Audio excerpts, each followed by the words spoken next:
llega siempre Maradona, genio, genio, genio, ta, ta, ta, ta, ta, ta, ta, ¡y gol! ¡Y gol! ¡Y gol!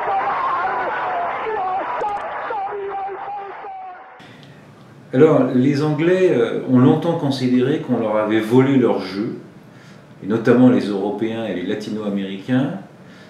Ils ont pour partie raison dans la mesure où le football, tout d'abord, est pratiqué sous des formes variées en Angleterre depuis le Moyen-Âge. Donc, le terme football existe, notamment le folk football, et puis surtout le football que l'on connaît aujourd'hui. C'est un assemblage de différentes règles de football pratiquées dans les public schools et à Cambridge, donc dans la première moitié du XIXe siècle.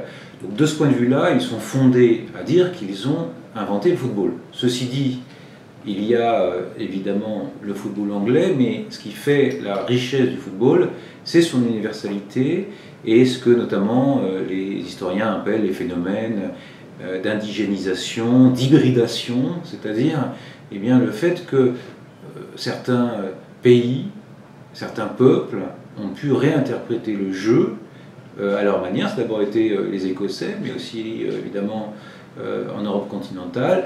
Et puis finalement, si les Anglais ont inventé le jeu, eh bien, il a été incarné depuis les années 50 et 60 par les Brésiliens.